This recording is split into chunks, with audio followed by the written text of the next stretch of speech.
tardes y gracias por venir todos. We are 4th and 5th graders from Glen Elementary in South Austin. We are so excited to introduce the authors Diana J. Noble and Alexandra Diaz. In their new novels, both authors share stories of children making a journey north in hopes of reaching sanctuary across the United States border.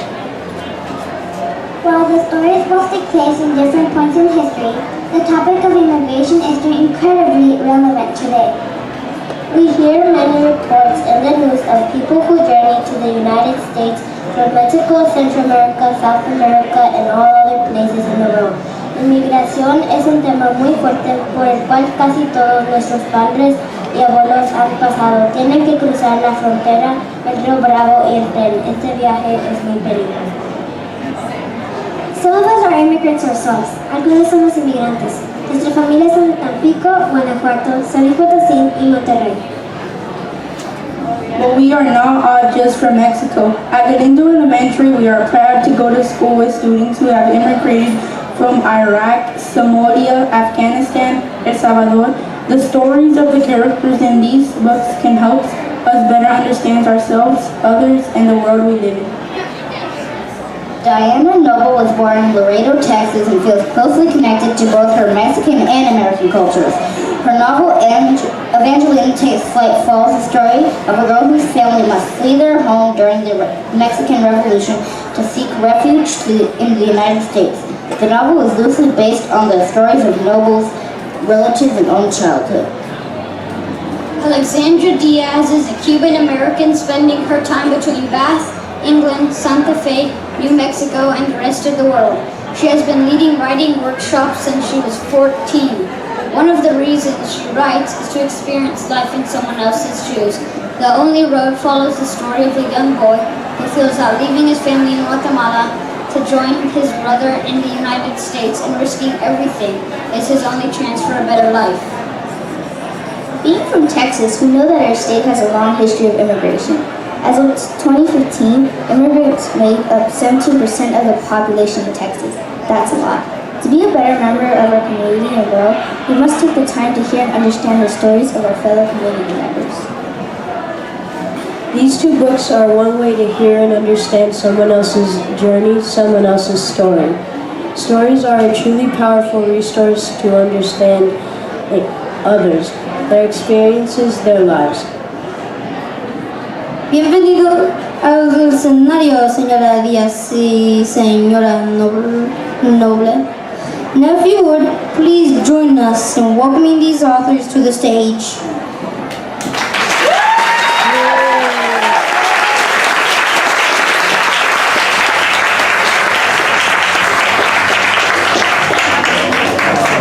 I think our job here is done. Thank you. Such a fabulous job. We can go home now. Thank you so much. Let's give them another hand. They did great.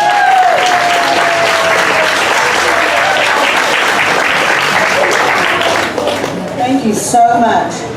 I'd like to welcome you to the 22nd Annual Texas Book Festival. My name is Rita Painter. I'm a librarian here in Austin ISD, and I'm so happy to be moderating this panel.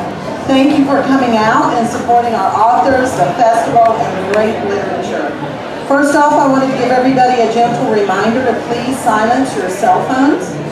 And we will be having the book signing immediately following this panel. After our session, they will be signing books. They are for sale courtesy of our local indie bookstore, Book People. When you buy a book at this festival, you support the author, you support the festival, and you support our local indie bookstore. The Texas Book Festival is a nonprofit organization, and we are committed to supporting low-income schools in Texas with author visits and book donations via Reading Rockstars program. And we fund grants for libraries in Texas, so your book purchases do make a difference. They also are asking if you'd like to donate $15 for a Reading Rockstar book. It will actually triple because we have other foundations that will match it. So please consider that today. And so I will be asking questions of both Alexandra and Diana, and then they will just have a conversation with their answers. So the first thing I'd like to do is just to invite each of them to read a very short passage from their books. Hi everyone, I'm Alexandra Diaz. También hablo español, pero solamente voy a leer en inglés esta vez. I hope you don't mind. My book is The Only Road. I've also translated it into Spanish with my mom, and the title in Spanish is called El Único Destino. So the section I'm going to read to you is kind of in the middle of the book. My protagonists have left Guatemala and they have found themselves inside a train car that has been locked on the outside. So they have no idea if they're ever going to see the light again or if they're going to die in this train car. Are you afraid to die? Jaime asked in a whisper. He didn't have the strength to be angry or upset that their parents' sacrifice to get them out of Guatemala had been for nothing. No, Angela spoke with the same tiredness, more like disappointed. There's a lot I'd still like to do. Like what? Little things. Play the role of Julieta in front of an audience. Get old, have children, see and eat snow. What about you? Jaime thought about that for a while. He knew he had future plans, something about art and museums and maybe university, but in the heat he couldn't think of what they were. I want to see and eat snow too, but I'm also scared to die. You shouldn't be. Miguel wasn't. He can take care of you. Part of Jaime wanted to say he didn't need anyone to take care of him, but oh, how great it would be to see Miguel again. I wish Miguel were here. I wish we would have left before he was killed. Me too. But then Miguel would have been in this oven train, cooking along with them, and Jaime didn't want that. Not for his cousin, who suffered enough already. He wondered how long it had taken for life to leave Miguel's body, how much pain he had been in before he couldn't take it anymore. Jaime supposed that if he had to choose between being beaten to death or being cooked alive, he'd rather go like this. At least on the train, he wouldn't have to go through so much pain, he hoped. If I died, Angela rasped, but Jaime cut her off before she could continue. You won't. If she died, they both died, and he wouldn't be able to continue without her. Angela hugged him. Even though the body heat made the temperature more unbearable, breaking away from her grasp was the last thing on his mind. It was several minutes before she seemed to gain enough strength or breath to continue. If I die, at least I'm with family and not alone. Neither said anything else, but they both thought it. Miguel had died alone.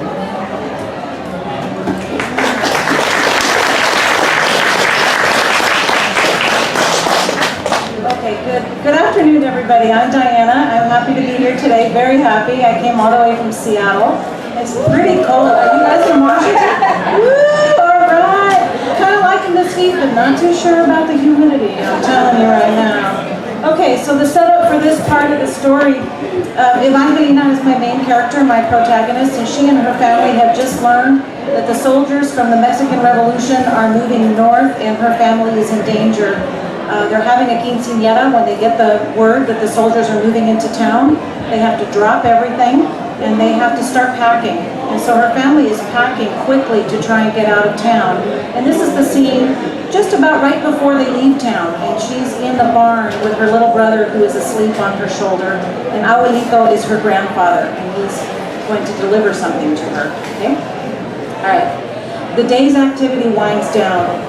Domingo trails behind as my mom moves around the house and takes care of last-minute details.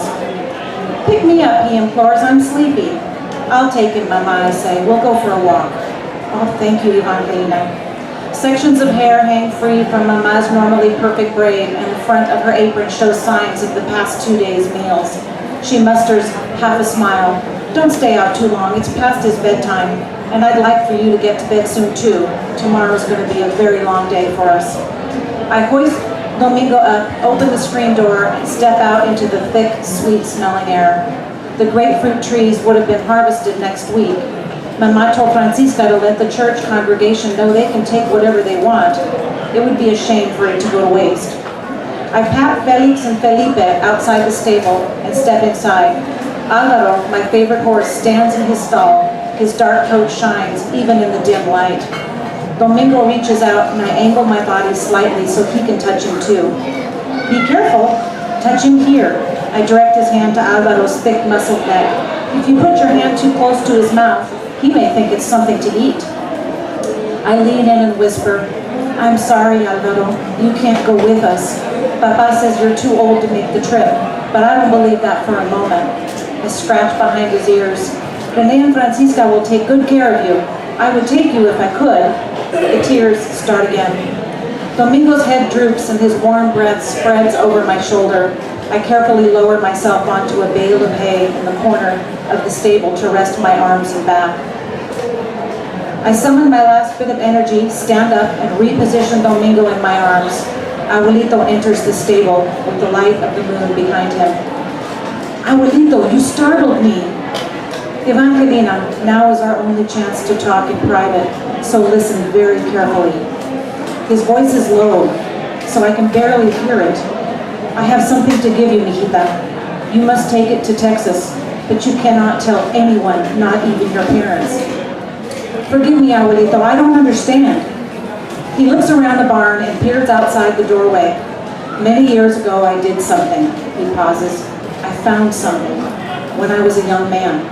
I've had it hidden for a long time, and I'll never be able to use it here, and I'm too old for it now. Your family will need it.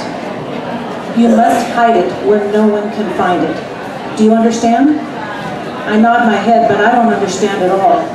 He walks to the back of Alvaro's stall, kneels, sweeps the hay away with his hand, and yanks on a loose floorboard. He lifts out a reddish-brown colored wooden box that looks eerily like a miniature casket, tied in both directions with thick string. It's no more than 10 centimeters deep, about as long as my forearm, and as wide as my hand, from little finger to thumb, my fingers spread out. Abuelito pushes himself up.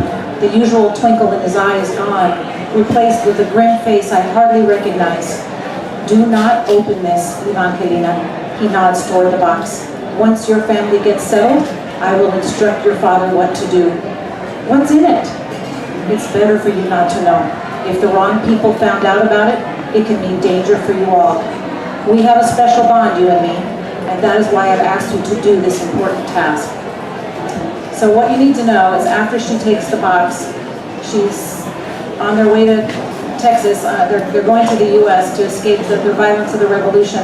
The suitcase that she stuffed it in gets stolen. So that's what you need to know.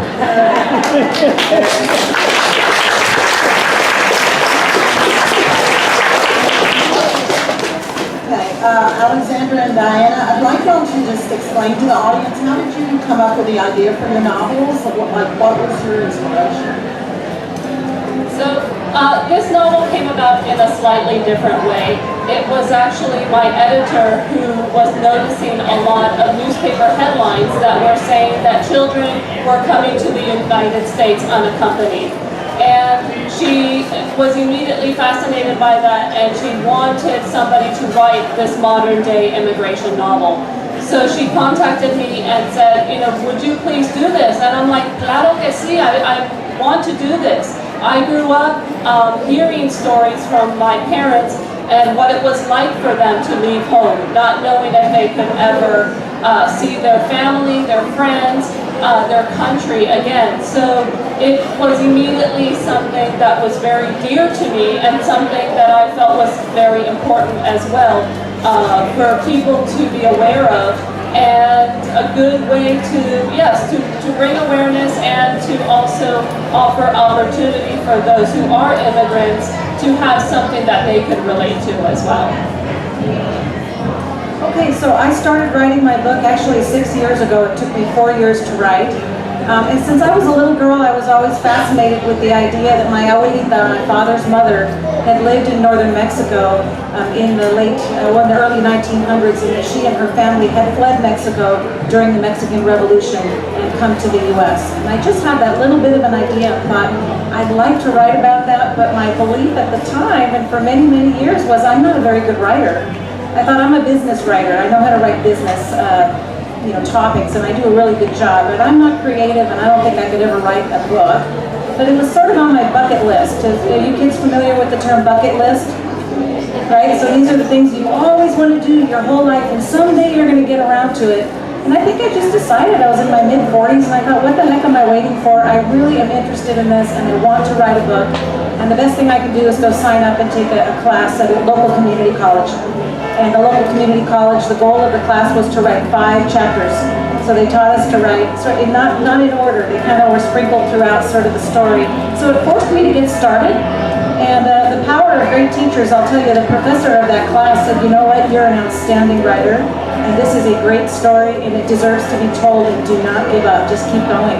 So I kept going, and 4 years later, I had a book, so that's kind of how it got started. It's loosely based on my grandmother's life. Wonderful. I know that, yes, I know teachers are always telling you kids, write about what you know. It sounds like both of them did that. It was something dear to their heart, and they kept going with it, so that's awesome. Yeah, I'd actually like to add to that a little bit. So not only write about what you know, but write about what you're passionate about and what interests you, or also what you know about. Because, there's a lot of people who write books. I can assure you J.K. Rowling never went to wizarding school, I'm pretty sure. But she still wrote about something that she was passionate about and something that she knew about. So don't feel like you need to limit yourself to just writing that one thing you know, but expand your horizons and write about what interests you, what is in your heart, and what makes you happy. Sounds great. In each of your novels, I noticed there's a definite strong sense of family and relying on each other, being there for each other and supporting each other through the ups and downs of our lives. Is there a certain family member that you could think of frequently while you were writing, and if you wouldn't mind sharing a story about that, perhaps? Oh my goodness gracious. So my story, as I mentioned, was loosely based on my paternal grandmother's life, but really it is chock full of stories of many, many family members. I've got stories that involve my brothers in there. I have a story that is very directly linked to my other grandmother, my maternal grandmother. There's a scene in the book where one of her little brothers, Tomas, who just tends to get in a lot of trouble every time he opens his mouth or steps foot anywhere, he's just somehow getting into trouble. They discover something disturbing. There's a plant growing out of his nose. And I'm not kidding, this is a true story. So my uncle, Ismael, stuffed a pinto bean up his nose so far, it went up into his sinuses. And of course, I don't think he ever told me. My mother, who was the older sister, told me. And they didn't realize he'd stuffed a pinto bean and it had been up there so long germinating that actually a plant started to grow. And so the doctor was just astounded, like, oh my gosh, there's a plant growing out of his nose, and they had to get it out. So that's in the book. There's a book of a little kid in fact it's Tomas again, who gets flooded with ants because he's sitting on an ant pile. That was one of my cousins. I mean, it just goes on and on. I had the best conversation with my brother, Rene, who is here today. Would you raise your hand, Rene? It was such a joy listening to him after he read the book, but because he knew every single nuance in the book, everything. There's a Washington Street. That was the street that my grandmother lived on. It was 1918 Washington Street. She was born in 1918. So Rene could figure out throughout the whole thing, things that you guys wouldn't know that just seem arbitrary are all very meaningful to me. And all of the names in the book are also related to family members, so it's just chock full of my family all over. So this book is very much a fictional book, but I always had the support and the love from my mommy. I have no shame. I don't mind. Who knows how much I love my mother, because she has always been very supportive. of me, and even when I was little and I was making up stories in my head, things that didn't even make sense, and people would give my mom this look of, is your child okay? And she'd be, ay mija, no te preocupes, my daughter, she's going to be an author. So she was always very supportive and very encouraging of me and my very crazy imagination. So I'm one of those people that if you give me something very simple, like I like elephants, all of a sudden my brain is going out there and thinking, oh, wouldn't that be interesting if I had an elephant? Well, I suppose that would be a lot of work to have to muck out the stall, so maybe I wouldn't. But I mean, that's how my brain goes. You give me one little kernel and then I take it, and I don't grow them in my nostrils, but I grow them in my mind and in my computer. Thank you, Bev. While reading your books, I noticed that food is an important part, and I know that in many families, food and traditions around foods are very important. So I was wondering if you would share if there's any certain foods that if you were to visit your family that maybe we would be served, or what are some of your favorite foods, perhaps? Well, if you come visit me, because as much as I love my mommy, she doesn't cook. So I am actually the one that cooks for her, and when I travel, I make sure that she has food in her freezer, because if not, she just eats bananas and milk. You think I'm kidding? But that's my mom's diet if she doesn't have food. But if you come to my house, I'll have arroz con frijoles negro, which is rice and black beans. It's very traditional Cuban.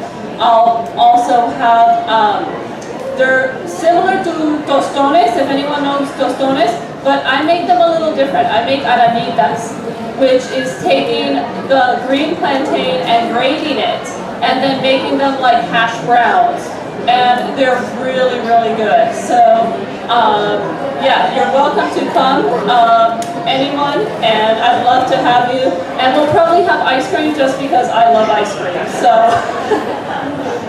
So, food in my house was almost like a family member.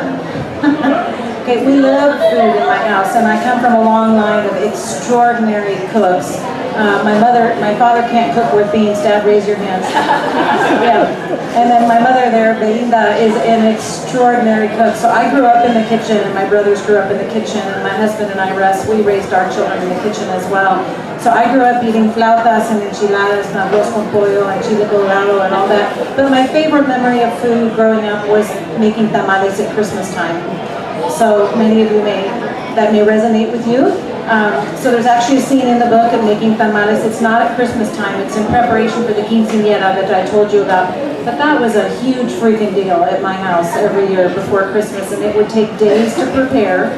And I always like to joke that anybody who came anywhere near the house, my mother would literally grab them by the back of the t-shirt, yank them in and say, sit down, you're making tamales, you're spreading masa.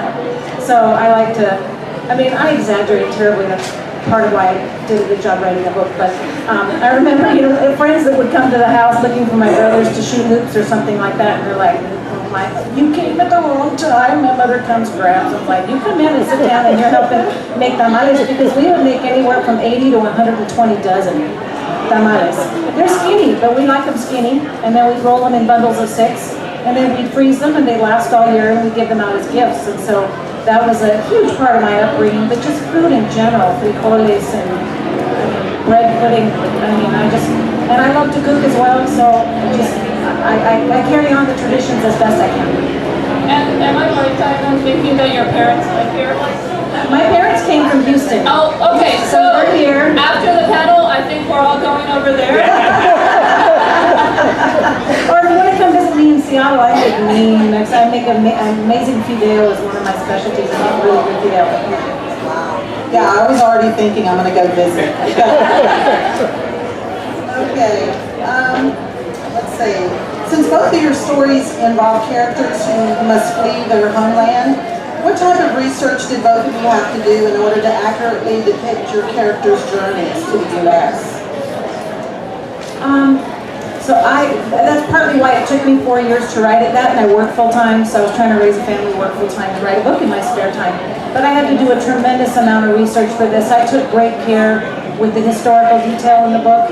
So it ranged from watching documentaries to reading everything I could find on the internet. I bought books, I checked out books.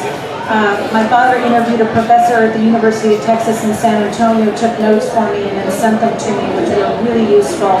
I went to the University of Texas in San Antonio at a later date, like a couple of years later, and I met with a professor, and I had already a bunch of questions. So, I mean, I just really did extensive research. But I have to say, I think the best source of information was my dad, Arturo, my dad Arturo. I worship my father and my mother, just kind of like you do with your mom. Just a wealth of information. He's kind of a historian on his own, and this was loosely based on his mother's life. And so I just went to him frequently to bounce off story ideas, or he was kind of my original editor. He would read it and say, Aika, this is not quite right. What you want to do is this, because here's why this is not historically accurate, but what you want to do is this instead. So he was really my best and primary advisor on the whole book. So it was a wonderful, mother, father, daughter experience, kind of writing this together in a way that my dad was just a great historical resource for me, and my mom too, so they were both there for me the whole time. Yeah, so I mean, I definitely did a lot of the similar things that Diana did. I went to something called Google. I don't know if you guys have heard of that. And I mean, Google is a fabulous resource, but I only warn you that anyone can put any information online. So you have to be really careful about whether the information you're getting is actual information and not just somebody saying, well, yes, Hamlet is a pig, obviously.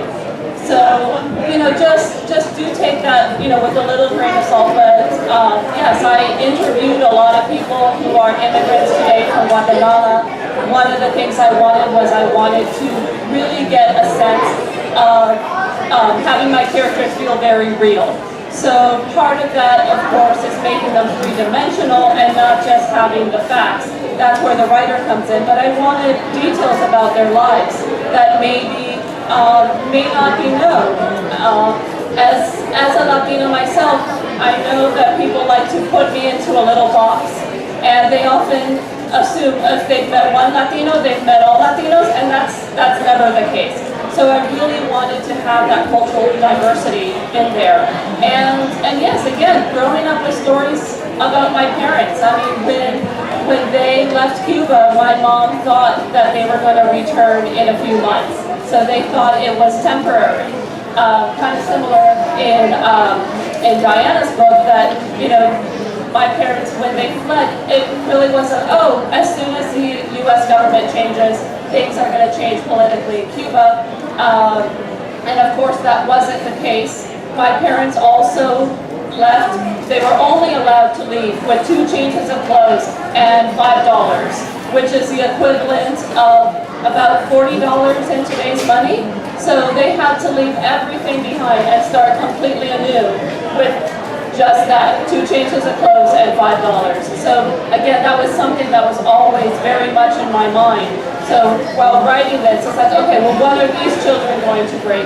What is it that's important for them that has that sense of home? And also, they would have to carry it because versus my parents were able to come by plane, these children, they hitchhike, they go on a bus, they go on a train, they have certain setbacks, so anything that they were carrying, they would actually physically have to carry with them themselves. Wonderful. Yeah, and I know when I was reading the book, you talk about making your characters authentic and realistic, and when I finished both books, I just kept wondering what's happening to them now. They're real people. And this one, I really want to know. As an author, we always ask this, but when someone picks up your book and they read it, what do you hope that they take away from it? I certainly hope that they get a better idea of what's happening in the world today and maybe open up their perspectives. So perhaps they have points of view that are contradictory towards mine in terms of immigration and who immigrants are. But I certainly hope that by reading the book, it makes them realize that, we are all people and we all belong, and some of us have had really hard lives trying to get where we are. So that is, on one hand, something that I want the readers to know. But then also, children who don't come from an immigrant background or don't come from a political family, just, being aware, because I do believe that knowledge is very important and you should always get a lot of different resources in there. And then, of course, finally, for the children that can relate to it and say, hey, I feel like Jaime could be my brother or Angela could be my sister because they're going through things that I have gone through or maybe my parents have gone through. So having that connection, again, to make them feel, they're not alone, we're not alone. There are a lot of people having these different experiences. So that is what I hope that book accomplishes, is reaching those different people, both the ones who may not agree with it, and hopefully change their minds or at least broaden their perspectives, and of course the ones who have gone through it as like, hey, I'm not alone, and there is hope. Hopefully there's hope. Okay, so I'll just talk to you a little bit from my heart first, and then I'm just going to read you something. It's very brief that I just typed in my iPhone yesterday because I wanted to make sure that I got this message right. I had a couple of really key things in my mind as I wrote this book. One is there is not enough diversity in children's and young adult literature. We're getting better there, but there's still a long way to go. And I don't just mean ethnic differences, but religious differences or people who have disabilities of some sort. There are all kinds of diversity out there, and there's just not enough diversity, period. But I in particular wanted to share my beautiful culture and family. Now, I'm an American citizen. I was born in Laredo, Texas, and I'm proud to be an American, but I'm equally proud to be of Mexican heritage. And I was raised in a home that really was sort of steeped in both cultures. There's a lot of judgment of people who are coming to the United States now, or anybody who's got darker skin or maybe has an accent. When you hear them talk, people are so judgmental without getting to know the human on the inside. And that's very, very sad to me. I have people that I know, people that I work with, who are telling their half Mexican children to not tell people that they're of Mexican descent. Maybe say you're Cuban, maybe say you're from anywhere, Puerto Rico or Colombia or somewhere else, because people may think badly of you if you tell them. Now that is the saddest thing I have ever heard. That breaks my heart. We should be celebrating the Latino culture, celebrating, and Mexicans in particular, I think, have it perhaps maybe this most significant erroneous judgment.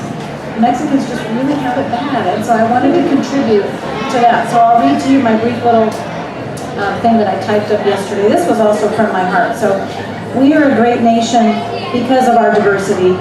All of us here are descendants of immigrants. My ancestors came from Mexico, Spain, Syria, and England. And if you go further back, by the way, they're from all over other places too. So if my ancestors hadn't made the brave move to the U.S., I would not be here today. And if it weren't for your ancestors who came to this country as immigrants, neither would you. I want readers to get to know a Mexican family and feel as if they're part of that family. I want readers who aren't familiar with Mexican culture, oops, I lost my place here, and Mexican people to steep themselves in the beauty of it all. The love, the pride, the tradition, and dedication to family and friends. There's too much negativity today about Mexicans and immigrants. We cannot choose where we are born, but we can choose how we live our lives and how we treat each other.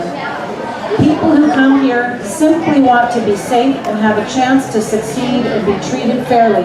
The same thing our ancestors wanted when they came. They, as Martin Luther King dreamed, want to be judged on the content of their character. Isn't that what every human being wants?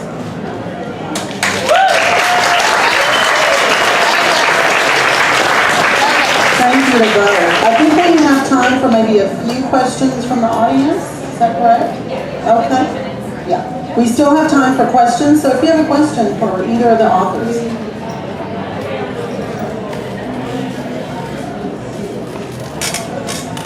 This question is for both of you. books. What period is your book written in? Is it yours is earlier, I guess, than hers, right? I'm glad you asked that, and I'm surprised that I didn't think about that little detail. When was it done? What year? So the Mexican Revolution took place 1910 to 1920. It dragged on much longer than anybody anticipated. And my book takes place in 1911. 1911. Yeah, my book is modern day, so it was released last year, and it could ultimately take place last year, this year. I will say, yeah, it takes place last year because obviously there are political situations that I mentioned that are no longer accurate. So, yeah, 2016 modern. Okay. One more question. Are these books more for children or adults or in between? What would you say? My book it says that it's for 8 to 12-year-olds. Honestly, most readers have been 11 plus, so 6th grade, 7th, 8th, 9th. That said, the first person who read this book who was not in my writer group was an 89-year-old woman, and she just couldn't put it down. So it really is a story for everyone. And I would say mine is similar. It's aimed at like upper middle grade, so maybe also 6th, 7th, 8th, 9th, maybe 10th grade. But the way I wrote the book, it's in a literary prose style. It's beautiful, beautiful, almost poetic type language that I use. Very vivid. The imagery that you get when you're reading the book, I really took huge care with the language. So adults are enjoying it, as well as it's a historical novel. It's during the Mexican Revolution, a period that most people don't know anything about. However, I'll tell you that between 500,000 and 1 million Mexicans fled into the U.S. between the time of 1910 and 1920. It changed the landscape of the United States forever. It had a huge influence, but most people know nothing. So I hope people learn a little bit about that time in history as well. Are you planning on making another book about this? Yes, I have actually just finished the sequel of The Only Road, so I won't tell you what happens, but it does contain similar characters. Okay, and I have gone a completely different direction altogether. So I just had another story in my head that I was dying to tell, and it's loosely based on my life, but it's a fiction because there's a bunch that I made up in there. But it's a women's fiction comedy. It is completely different. It's a little sassy, it's a little saucy. It kind of takes place in a newspaper, in a call center. I was a supervisor in a call center of a major daily newspaper, and the title of that book is Call Girl, because of the call center. Got it? Yeah. But it's not published yet. I'm working on that. But I am starting to toy around with ideas about writing a second book, a sequel to Evangelina, because there's so much more to be told about her story. So I'm thinking about that, but I haven't gotten there yet. Yeah. Actually, I also want to add that my editor is really, really upset that we haven't had a title for The Only Road, and she wants it by tomorrow. So if any of you have titles that you would like me and my editor to consider, please let me know before tomorrow. And if we select your title, we will donate a classroom set of the new books. Or if you are a librarian, a library set, and also a free author Skype visit if I can't do it personally. So get your thinking caps on and email me by tonight.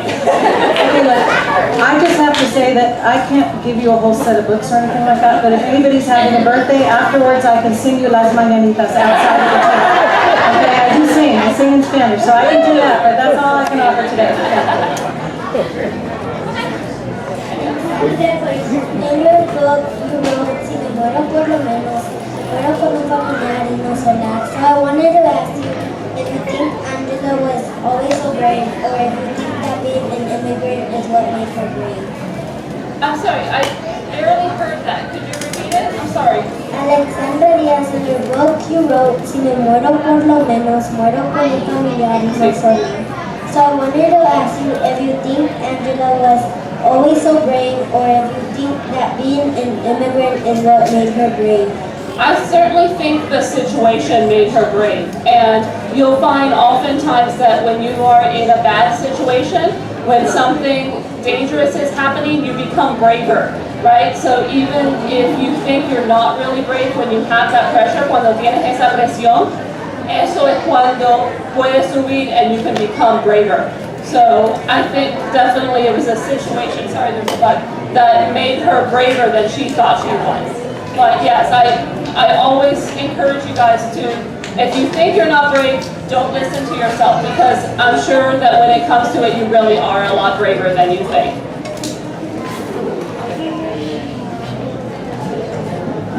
What is your favorite, what is your favorite part of the writing process and why?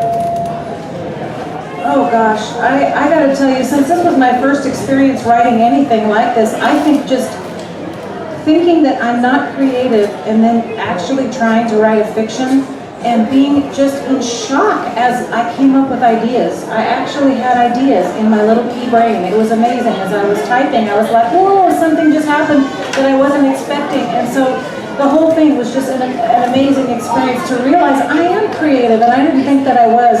And I guess I'd say the other part of it was just the connection with my mom and dad. This was a really special experience. It took me 4 years to write this, and we were absolutely connected at the hip throughout the whole story, writing this kind of together, and that was just a very special experience, and I will treasure that forever and a day. I really like the whole creation process and thinking about the characters, and when the characters come to life, that is something that I really enjoy, and then trying to figure out what's going to happen to the characters.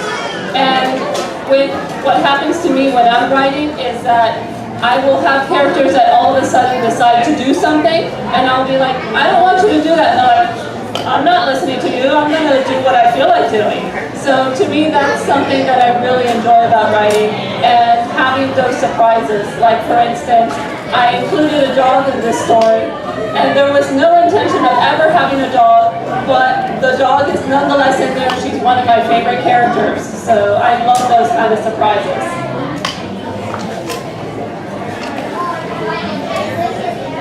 So you had a problem with writing progress? A problem with writing progress? I'm sorry, did I have a problem with the writing progress? Yeah. No, I mean, for me, it seemed to kind of flow, and I'm also very good with deadlines. So if I knew that I had to finish this book at a certain time, it was going to get done. So, no, I don't feel like I had problems per se. I mean, maybe challenges, of course, because that's part of anything that you do. But for the most part, I love it. And, I mean, that's what makes me so happy, that I'm able to do something that I love to do. Did you ever feel like giving up? I think you're always going to find situations where you feel like giving up. So, like if you play sports, you know, maybe you think, oh, I'm not good enough, I'm going to give up. But ultimately, you keep on doing it because you're doing it because you like it, right? And I feel like I have always wanted to be a writer. So for me, giving up is not necessarily something that I'm going to do. I've had many roadblocks. I've had a lot of things that have happened to me that have prevented me from being a writer, but it's still my determination or my stubbornness. Yeah, ask my mommy about that. And that just makes me want to continue doing it. So even if there's bad things, you know that the ultimate goal is what you want. I guess I would say I wanted to give up a lot. So this was my first time, as I've said a few times, and so when you first finish a book and you're trying to get it published, if you don't want to self-publish it, which is kind of like upload it to Amazon, you have to send your book out to literary agents. It's like in Hollywood, you have an agent, and the agent tries to get you the best manuscript, the scripts to read for movies or commercials or whatever. And I tried 98 agents and got 98 no's before I got a yes. So you can imagine, right? So I had read somewhere online, somebody who was blogging said, oh, I think give it 100 times, and if at 100 times you don't have a contract, then maybe you should self-publish.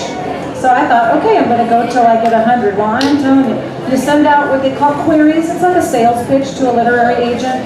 I'd say 70% of them you never hear back anything. You hear nothing, which is essentially a no. 30% of the time I got no, sorry, I'm not interested.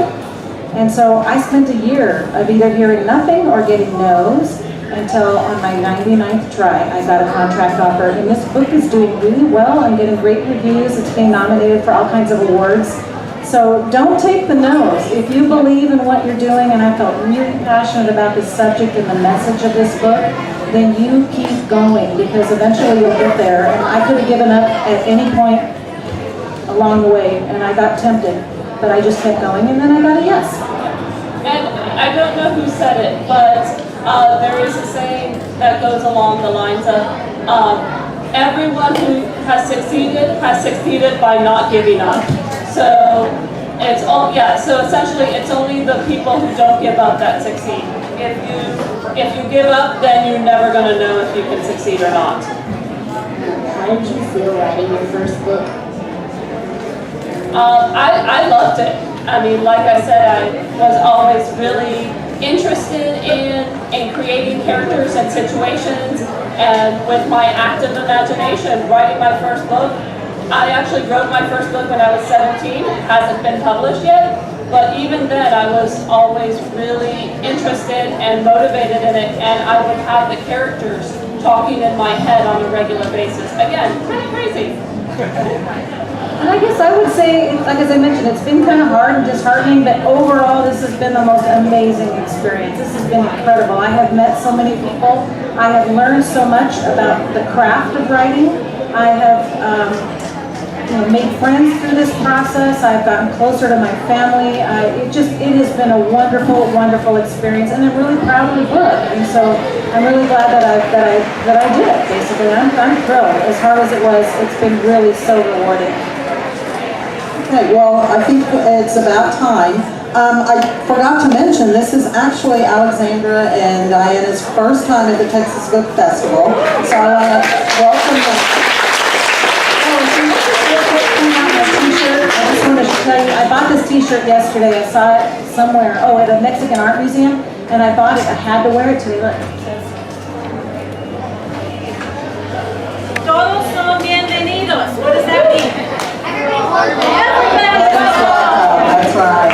So thank you, audience. Thank you, Alexandra and Diana. We will have a signing now, but thank you very much. We appreciate it. Yeah, and if you have any further questions for us, I mean, we will be signing. You don't have to buy a book to ask us a question, just so you know.